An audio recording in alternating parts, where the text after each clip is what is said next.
Assalamualaikum warahmatullahi wabarakatuh. Salam sejahtera untuk kita semua.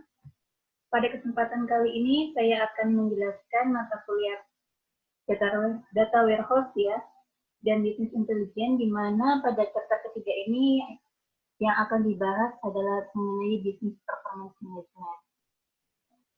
Oke, bisnis performance management atau yang bisa disingkat dengan BPM adalah sistem real time yang mengingatkan manajer akan peluang potensial, di mana masalah yang akan datang dan serta ancamannya, dan kemudian memberdayakan mereka untuk bereaksi melalui model dan kolaborasi. BPM disebut juga sebagai corporate performance management, ya.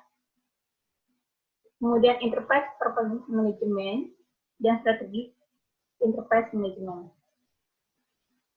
Oke, di sini ada contoh dari ERP, ya, penerapan dari aplikasi SAP yang diterapkan oleh PT Sasa. Kemudian ada contoh ERP lainnya. Di sini ada aplikasi Odoo yang tentunya sudah familiar ya. Oke, BPM mengacu pada proses bisnis, metodologi, metrik, dan teknologi yang digunakan oleh perusahaan untuk mengukur, memantau, dan mengelola kinerja bisnis. BPM mencakup 3 komponen utama. Yang pertama, perangkat terintegrasi, manajemen loop tertutup, dan proses analitik didukung oleh teknologi. Yang kedua, alat untuk bisnis untuk menentukan tujuan strategis dan kemudian mengukur atau mengelola kinerja terhadap mereka. Yang ketiga, metode dan alat untuk memantau indikator kinerja utama sebagai key performance indikator terkait dengan strategi organisasi. Oke, di sini BPM merupakan hasil dari BI atau Business Intelligence dan menggabungkan banyak teknologi, aplikasi, dan tekniknya. Sedangkan BI atau Business Intelligence adalah elemen penting dari BPM itu sendiri. Berarti kita bisa mengambil kesimpulan di mana BPM dihasilkan oleh Business Intelligence plus planning atau solusi terpadu. Proses closed loop untuk mengoptimalkan kinerja bisnis. Di sini ada gambar diagramnya ya. Untuk sebuah strategi.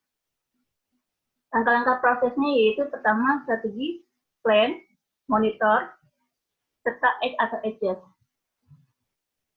Oke, di mana di strategi itu ada mission, values, ya, ada goals-nya, kemudian ada objektif, ada insentif, ada strategi dari map-nya, ya, kemudian ada plan. Plan itu berhubungan pastinya dengan budget, plan forecast-nya, ada model, ada inisiatif, ada target. Kemudian dari monitor itu sendiri ada performance dashboard, ya, ada report, ada analytical tools. Kemudian dari act atau adjust-nya itu ada interpret, ada collaborate, ada assess, ada decide, ada act-nya, ada adjust-nya, dan ada track-nya. Strategi, ya, para eksekutif menentukan penggerak utama dari nilai bisnis dan bagaimana cara untuk mengukurnya. Contoh dari penggerak utama tersebut yaitu kepuasan pelanggan yang tinggi atau kualitas produk yang sangat baik. Key performance indicator merupakan indikator yang memberikan informasi sejauh mana kita telah berhasil mewujudkan target kerja yang telah ditetapkan. Oke, strategi. Kemana sih, apa sih tujuan kita sebetulnya ya?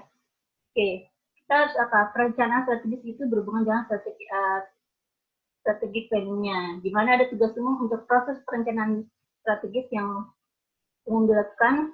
Ada 8 langkah ya, ada 8 tugas umum. Yang pertama, lakukan analisis situasi pada saat ini. Yang kemudian, kedua, tentukan cakrawala perencanaan. Ketiga, lakukan pemindaian lingkungan. Keempat, identifikasi faktor penentu keberhasilan. Kelima, lengkapi analisis kesenjangan. Yang keenam, buat visi strategis. Ketujuh, kembangkan strategi bisnis. Kedelapan, identifikasi sasaran dan sasaran strategisnya. Itu tugas umum dari strategisnya, perencanaan strategis. Kemudian yang berhubungan dengan strategis yaitu ada strategi objektif, merupakan pernyataan umum atau tindakan umum yang menentukan arah yang ditargetkan untuk suatu organisasi. Kemudian ada strategic goal, Ya, sasaran terukur dengan periode waktu yang ditentukan, berhubungan dengan tujuannya. Strategic vision, gambaran atau gambaran mental tentang bagaimana seharusnya organisasi di masa depan. Jadi ini biasanya berhubungan dengan planning ya, visi ke depan itu mau bagaimana sih perusahaan tersebut.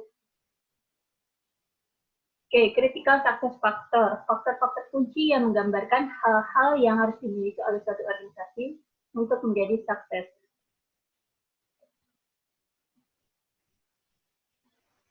Oke, 90% organisasi gagal menjalankan strategi mereka. Karena apa? Karena adanya kesenjangan strategi. 4 sumber untuk kesenjangan antara strategi dan eksekusi, yaitu yang pertama, adanya komunikasi. Ya, ini komunikasi yang salah biasanya menyebabkan adanya kesenjangan strategi. Kemudian yang kedua, penyelarasan penghargaan dan insentif. Itu juga harus diperhatikan. Ketiga, fokus. Ya, berkonsentrasi pada elemen inti. Nah, biasa berhubungan dengan tujuan. Seberapa fokus kita terhadap tujuan kita. Keempat, sumber daya. Nah, ini biasanya baik sumber daya manusia ataupun sumber daya alamnya.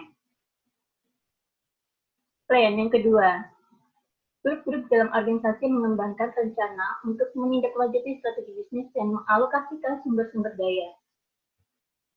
Rencana ini memungkinkan terciptanya inisiatif proyek dan proses-proses yang baru atau perbaikan terhadap inisiatif proyek yang proses-proses yang telah ada.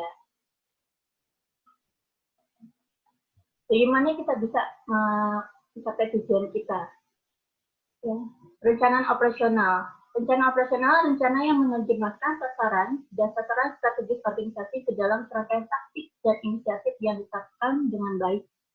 Persyaratan sumber daya dan hasil yang diharapkan untuk beberapa periode waktu mendatang, biasanya dalam 1 tahun. Kemudian yang harus diperhatikan adalah perencanaan operasional dapat berupa taktik sentrik, ya, fokus kepada operasionalnya, atau yang kedua yaitu rencana yang terfokus pada anggaran atau pada keuangan. Oke. Kemudian ada perencanaan dan penganggaran keuangan. Tujuan strategis dan metrik utama administrasi harus berfungsi sebagai pendorong atau top down untuk alokasi aset berwujud dan tidak berwujud organisasi. Alokasi sumber daya harus diselaraskan dengan hati-hati dengan tujuan dan taktik strategis organisasi untuk mencapai keberhasilan strategi.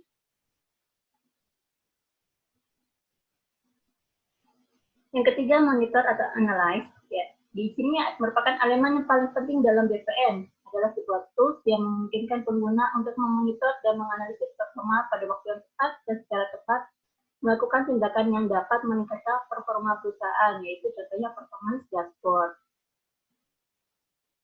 Oke, di sini BPM juga merupakan performance dashboard yang berfungsi untuk membuat laporan dan menganalisis informasi, infrastruktur untuk mengumpulkan dan mengintegrasikan data dari berbagai macam sumber, ya dari sistem penyimpanan data seperti data warehouse, data mart, dan alat untuk melakukan monitor dan manajemen.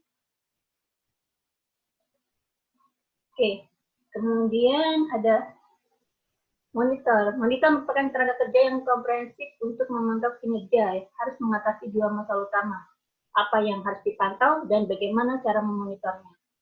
Apa yang harus dipantau sih biasanya ada faktor penentu, merupakan faktor penentu keberhasilan yang merupakan tujuan dari sasaran strategisnya.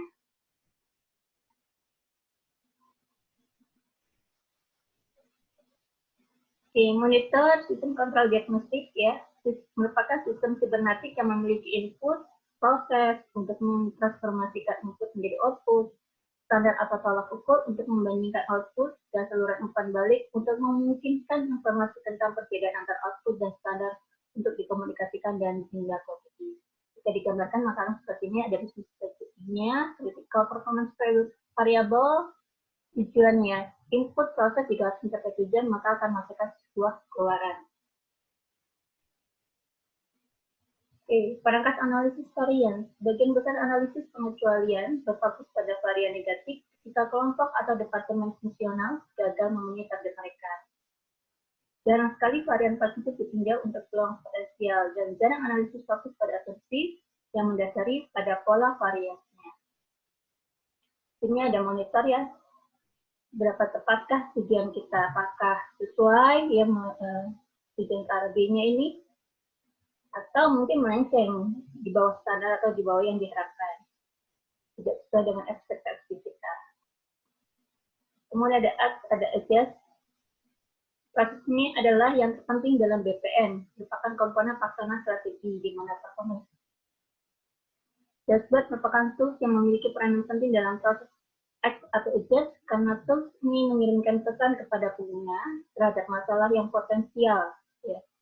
Jadi ini bisa mengirimkan pesan kepada pengguna apabila ada sebuah masalah, serta menyediakan pengguna informasi detail dan petunjuk untuk membantu mereka membuat keputusan yang cepat dan berkualitas. Dan ini jika ada kendala maka akan ada warning ya.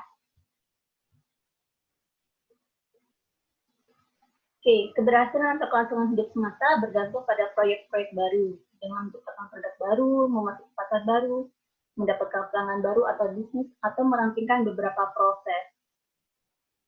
Sebagian besar proyek dan usaha baru gagal, seperti contohnya Hollywood Movies, ya, ada 60% kemungkinan gagal, ada merger and acquisition, juga 60% mengalami kegagalan, ada IT project, new food product, ada new pharmaceutical product, 90% itu bisa mengalami kemungkinan gagal. Oke. Di sini ada yang harus diperhatikan ya. Ada market model, menurut Harris Cost Loop itu ada define yang pertama. Kita harus menetapkan tujuan, kemudian kita harus mengeksekusi atau menjalankan dari tujuan kita sesuai dengan cara bisa menggunakan market intervensi ya. Kemudian track, jalur atau transaksi, melakukan transaksi terkait ya, sesuai dengan tujuan kita. Kemudian kita harus melakukan evaluasi. Yang kelima adalah belajar dan menyempurnakannya. Jika ada kesalahan atau kekurangan, maka kita bisa melakukan perbaikan. Hasil benchmarking Hackett Group menunjukkan bahwa perusahaan kelas dunia secara signifikan lebih efisien daripada rekan-rekan mereka dalam mengelola biaya. Fokus pada keunggulan operasional dan pengalaman tingkat pengurangan turnover karyawan yang signifikan. Kemudian berikan manajemen dengan alat dan pelatihan untuk meningkatkan informasi perusahaan dan untuk memandu perencanaan strategis, penganggaran, dan perkiraan. Selanjutnya ada menyelaraskan dengan erat rencana strategis dan taktis, di mana memungkinkan area fungsional untuk berkontribusi lebih efektif. Oke, kita akan bahas mengenai pengukuran kinerja. Sistem pengukuran kinerja merupakan suatu sistem yang membantu manajer dalam melacak implementasi strategi bisnis dengan membandingkan hasil aktual dengan sasaran dan sasaran strategis. Terdiri dari metode komparatif sistematis yang menunjukkan kemajuan atau ketiadaan terhadap tujuan. Pengukuran kinerja atau performance measurement, ya di sini ada key performance indicator atau unit dengan KPI, merupakan alat ukur untuk menggambarkan efektivitas perusahaan dalam mencapai tujuan bisnisnya, di mana perusahaan menggunakan KPI untuk mengukur kesuksesan pencapaian target mereka. KPI juga mewakili tujuan strategis dan metrik yang mengukur kinerja terhadap suatu tujuan. Fitur yang membedakan KPI adalah ada strategi, target, range, encoding, strength, serta benchmarknya. Oke, di sini ada key performance indicator ya untuk pendapatan penjualan. Oke, area operasional dicakup oleh KPI driver seperti kinerja pelanggan, kita seperti adanya kinerja layanan, operasi penjualan, serta rencana penjualan atau forecast-nya. Masalah dalam sistem pengukuran kinerja yang ada yaitu sistem yang paling populer digunakan adalah beberapa varian balance scorecard-nya. 50-90% dari semua perusahaan menerapkan BSC atau balance scorecard. Kemudian metodologi BSD adalah visi holistik dari sistem pengukuran yang terkait dengan arah strategis, organisasi, dan didasarkan pada pandangan 4 perspektif dunia, seperti ukuran finansial didukung oleh metrik pelanggan, yaitu strategi customer, kemudian internal, kemudian ada pembelajaran atau learning, dan adanya pertumbuhan atau growth. Kelemahan menggunakan data keuangan sebagai inti dari pengukuran kinerja, karena ukuran finansial biasanya dilaporkan oleh struktur organisasi dan bukan oleh proses yang menghasilkan ukuran finansial itu sendiri. Ukuran finansial adalah indikator yang tertinggal, memberitahu kita apa yang terjadi, bukan mengapa itu terjadi atau apa yang mungkin terjadi di masa depan. Ukuran finansial seringkali merupakan produk dari alokasi yang tidak terkait dengan proses dasar yang menghasilkannya. Kemudian yang terakhir, langkah-langkah finansial difokuskan pada pengembalian jangka pendek. Sedangkan ukuran kinerja yang baik itu seharusnya fokuslah pada faktor-faktor kunci. Perpaduan dari masa lalu, sekarang, dan masa depan. Seimbangkan kebutuhan semua pemangku kepentingan, seperti stakeholder, ya, pemegang saham, karyawan, mitra, pemasok, dan lain-lainnya yang berhubungan. Kemudian mulai dari atas dan turun ke bawah, jadi harus seimbang. Memiliki target yang didasarkan pada penelitian dan kenyataan alih-alih sewenang-wenang. Oke, demikian penjelasan untuk chapter ketiga, kiranya bermanfaat. Assalamualaikum warahmatullahi wabarakatuh. Salam sejahtera untuk kita semua.